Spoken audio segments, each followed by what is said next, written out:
आइए आज जानते हैं रजत दलाल के बारे में। रजत दलाल का जन्म 12 जनवरी 1996 को हरियाणा के फरीदाबाद शहर में हुआ है। रजत दलाल के पिता का नाम मोहिंदर सिंह दलाल है और उनकी मां के नाम के बारे में अभी कोई जानकारी उपलब्ध नहीं हुई है। रजत दलाल के एक भाई और एक बहन है। इनके भाई का नाम मुकेश दलाल और बहन का नाम नीरू दलाल है, जो कि इस समय ऑस्ट्रेलिया में रहती हैं। रजत दलाल की पढ़ाई की बात की जाए तो उन्होंने फरीदाबाद के एक school Tagore academy public school से 12वीं तक की पढ़ाई पूरी की है और अपनी स्कूली शिक्षा के दौरान ही रजत को खेलों में रुचि होने लगी थी, क्योंकि उन्हें बचपन से ही फिटनेस और खेल में रुचि थी। बाद में उन्होंने मानव रचना विश्वविद्यालय से अपनी ग्रेजुएशन की पढ़ाई पूरी की। हालांकि 2018 तक भी वे अपनी पढ़ाई पूरी कर रहे थे और अपनी पढ़ाई के साथ साथ पावर लिफ्टिंग में भी ट्रेनिंग कर रहे थे। रजत दलाल ने अपनी करियर की शुरुआत एक निजी ट्रेनर और पावर लिफ्टर के रूप में की थी। रजत दलाल ने 2017 में ही पावर लिफ्टिंग में कदम रख दिया था, जिसमें उनको अच्छी सफलता मिली। 2017-21 में रजत ने 7 गोल्ड मेडल अपने नाम किए और इसके अलावा कई सिल्वर और ब्रॉन्ज मेडल भी अपने नाम किए हैं। उनकी जीतों में वर्ल्ड पावर लिफ्टिंग कांग्रेस विश्व कप और विभिन्न भार वर्गों में राष्ट्रीय डेडलिफ्ट चैंपियनशिप शामिल है। डेडलिफ्ट में उन्होंने कई रिकॉर्ड बनाए हैं। इसके अलावा क्लासिक रो वर्ल्ड रिकॉर्ड भी तोड़ा है। आपको बता दें कि रजत दलाल एक फिटनेस ट्रेनर, पावर लिफ्टर और सोशल मीडिया इन्फ्लुएंसर हैं। रजत अपने सोशल मीडिया अकाउंट पर काफ़ी एक्टिव रहते हैं, जहां वो अपने पावर लिफ्टिंग प्रयासों के अलावा वर्कआउट रूटीन, फिटनेस सलाह और अपनी निजी जीवन की जानकारी साझा करते हैं। इसके अलावा रजत दलाल अक्सर अपने विवाद भरे व्यवहार की वजह से भी सुर्खियों में छाए रहते हैं। रजत दलाल एक कट्टर हिंदू हैं। ये जाट समुदाय से आते हैं। आपके मन में भी एक सवाल जरूर आया होगा कि रजत दलाल आखिर इतने फेमस कैसे हुए। दरअसल नवंबर 2023 में रजत दलाल पहली बार तब सुर्खियों में आए जब उन्होंने 3 नकली साधुओं को अपने घर में बंद करके पीटा। मामला ये था कि रजत के घर में 3 लड़के साधु बन के आए, तो रजत को शक हुआ कि ये नकली बाबा हैं।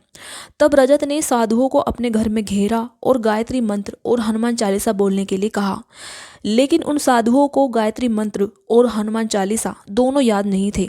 फिर रजत ने बाबाओं से भगवान राम के भाई का नाम पूछा, लेकिन साधुओं को यह भी नहीं पता था, जिसकी वजह से रजत को साधुओं पर गुस्सा आ गया और रजत ने पहले उन साधुओं के कपड़े उतरवाए और बाद में उनकी पिटाई की।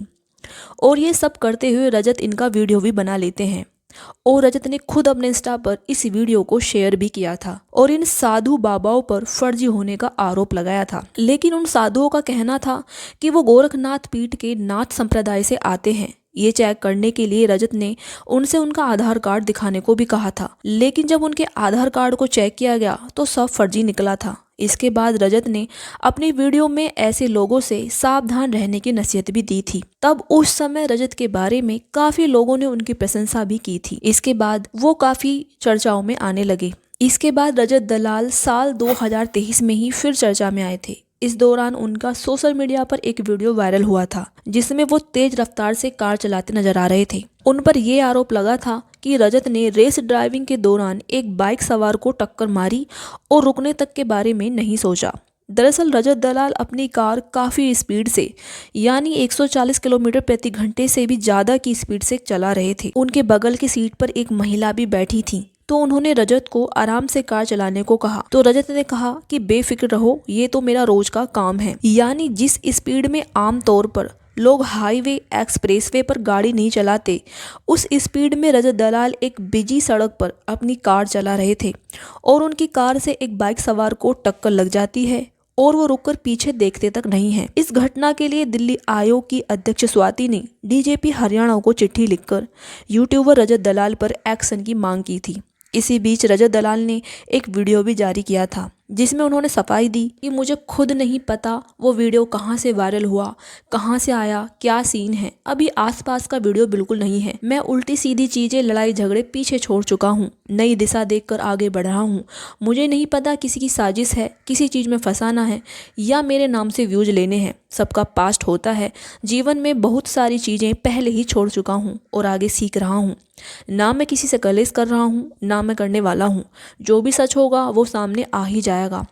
अगर कहीं से भी कसूरवार निकलता हूँ तो तुम्हारी जूती मेरा सिर। रजत ने अपनी वीडियो में अपने लिए काफी सफाई पेश की। रजत के लिए उनके फॉलोअर्स समर्थन में भी थे और कुछ ने सोशल मीडिया पर रजत की इस हरकत के लिए अपना गुस्सा भी जाहिर किया था। आपको बता दें कि रजत को सीरियल ऑफेंडर भी कहा जाता है। सीरियल ऑफेंडर का मतलब सीरियल अपराधी, यानी वह व्यक्ति जिसको कुछ समय के अंतराल में ऐसी घटना करनी होती है जिसमें हत्या भी हो सकती है, किसी को पीड़ित भी करना हो सकता है, यानी वह अलग अलग तरीके से अपराध करने की कोशिश करता है और ऐसा करने से उस व्यक्ति को मनोवैज्ञानिक रोमांच या आनंद की प्राप्ति होती है। असल में ऐसा व्यक्ति मनोरोगी होता है, उसे ये भयानक अपराध करने से खुशी मिलती है।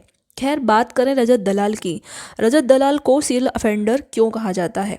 दरअसल साल 2024 की ही बात है जिसमें रजत को कम से कम 4-5 बार जेल जाना पड़ा था क्योंकि उनके ऊपर कई केस चल रहे थे। जून 2024 में रजत दलाल पर एक 18 साल के लड़के ने मारपीट करने और उसके चेहरे पर पेशाब करने का आरोप लगाया था। मामला ये था कि एक बार उस लड़के ने रजत के साथ सेल्फी ली थी और उस लड़के ने सेल्फी को सोशल मीडिया पर पोस्ट कर दिया था और उस पर कुछ मजाकिया कैप्शन भी लिख दिया था, जिससे रजत नाराज हुए और उस लड़के का पता पूछकर गाड़ी से उसके घर पहुंचे और उसे वहां से बड़े प्यार से अपनी गाड़ी में बिठाया और एक जगह ले गई। आरोप ये था कि उस लड़के को ले जाकर और अपने अन्य दोस्तों के साथ मिलकर उस लड़के के साथ मारपीट की गई थी और उसे मेंटली टॉर्चर भी किया गया था। उसके मुंह पर गोबर लगाया गया और बाद में पेशाब भी किया गया और उससे बाथरूम भी साफ करवाया। काफ़ी अपमानजनक हरकतें की, ऐसा उस लड़के ने पुलिस शिकायत में बयान दिया। इस घटना का एक वीडियो भी वायरल हुआ जिसको लेकर लोगों में गुस्सा फैल गया। इस मामले में रजत दलाल को 18 वर्ष के लड़के का अपहरण करने और उस पर हमला करने के आरोप में गिरफ्तार भी किया गया था, जिसके बाद रजत सोशल मीडिया पर सुर्खियों में छा गई। इसके बाद रजत दलाल एक और कंट्रोवर्सी में आ गई। रजत दलाल की पॉपुलर यूट्यूबर कैरी मिनाटी के साथ भी विवाद हो चुका है। हुआ ये था कि कैरी मिनाटी ने एक वीडियो बनाया था जिसमें उन्होंने रजत दलाल को भी रोस्ट करते हुए उनको माइटी राजू और बच्चों के माइंडसेट वाला व्यक्ति कह दिया था। इस रोस्ट से रजत दलाल को अपना अपमान लगा और रोस्ट से नाराज रजत दलाल ने कैरी मिनाटी का विरोध भी किया और उनसे उनके रोस्ट वाली वीडियो हटाने की मांग की। बाद में इस पर कैरी मिनाटी ने वो हिस्सा वीडियो का एडिट किया और कहा कि ये सिर्फ हंसी मजाक के लिए था, उनका मकसद किसी का अपमान करना नहीं था और उन्होंने माफी भी मांगी। और इस तरह से रजत दलाल अलग अलग लोगों से अपने विवादों के चलते चर्चाओं में आते रहे और वो फेमस होते चले गए। रजत दलाल की पर्सनल लाइफ की बात करें तो रजत दलाल की अभी शादी नहीं हुई है, वो अभी सिंगल है। कहने को तो रजत दलाल ने देश के लिए कई मेडल्स भी जीते हैं और उनके इस योगदान के लिए उनकी प्रशंसा भी होती है, लेकिन वहीं दूसरी तरफ उनके विवाद भरे व्यवहार की वजह से लोग उन्हें गलत भी बताते हैं। अभी फिलहाल रजत दलाल बिग बॉस 18 के घर में हैं। अब देखना है कि वो अपने दर्शकों पर अपना कैसा प्रभाव बनाते हैं।